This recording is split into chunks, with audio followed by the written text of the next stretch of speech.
ఈ ప్రభుత్వంలో 74 మంది బీసీలని హత్య చేయడం జరిగింది. అదేవిధంగా 2540 మందిని దాడులకు గురి చేశారు. వీళ్ళందరికీ విముక్తి చేయడం కోసం ఎస్సీ ఎస్టీ అట్రాసిటీ చట్టం ఏ విధంగా ఉందో బీసీ అట్రాసిటీ చట్టాన్ని తీసుకొచ్చి బీసీలకు రక్షణ కల్పించేదానికి తెలుగుదేశం ప్రభుత్వం, తెలుగుదేశం జనసేన ప్రభుత్వం కంకణబద్ధులై ఉన్నారని చెప్పేసి మీకు తెలియజేస్తున్నాం. బాబు షూరిటీ భవిష్యత్ గ్యారంటీలో కూడాను ఇవి బీసీల రక్షణ చట్టాన్ని మనం కల్పించడం జరిగింది. 34% బీసీలకు రిజర్వేషన్ 24% కుదించినటువంటి నిర్దాక్షుడు జగన్మోహన్ రెడ్డి. అంతేకాకుండా ఈరోజు ప్రభుత్వం వచ్చిన తర్వాత ప్రతి ఒక్క మహిళకి నెలకి 1500 రూపాయలు ఆర్థికంగా చేయూత ఇవ్వడం కోసం మహాశక్తి పథకాన్ని తీసుకొని రావడం జరిగింది. ఆడపిల్లలకి బస్సుల్లో ఉచిత బస్సు ప్రయాణాన్ని కూడా కల్పించడం జరిగింది. స్కూల్కి వెళ్ళే పిల్లలు ఎంతమంది అంటే అంతమందికి ఈరోజు అమ్మఒడి అని చెప్పేసి ఒకళ్ళకి 13,000 ఇస్తున్నారు, ఇద్దరికి 30,000 ఇస్తామని దగా చేశాడు జగన్మోహన్ రెడ్డి.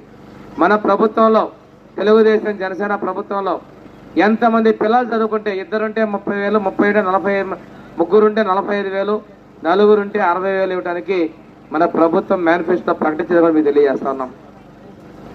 తెలుగుదేశం ప్రభుత్వంలో బీసీలు ఇల్లు కట్టుకుంటే కూడా జగన్మోహన్ రెడ్డి ఎస్సీ ఎస్టీ బీసీల ఇళ్లకి బిల్లులు చెల్లించకుండా వాళ్ళని ఇబ్బందులు పెట్టిన వ్యక్తి కూడా జగన్మోహన్ రెడ్డి అనే విషయాన్ని మీకు తెలియజేసుకుంటూ, తెలుగుదేశం ప్రభుత్వంలో టీటీడీ బోర్డు చైర్మన్గా పుట్టా సుధాకర్ యాదవ్ గారిని ఇస్తే ఈయన సొంత చెన్నాయన్ని అంతకన్నా ఇంకా ఆప్తున్నటువంటి కరుణాకర్ రెడ్డి నియమించేటప్పితే బీసీలకు ఆదరణకు గురి చేయాల.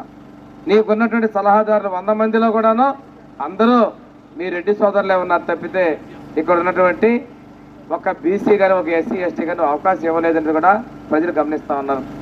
మన దగ్గర ఉన్నటువంటి బీసీలు వాళ్ళని కుంటి మల్లారెడ్డి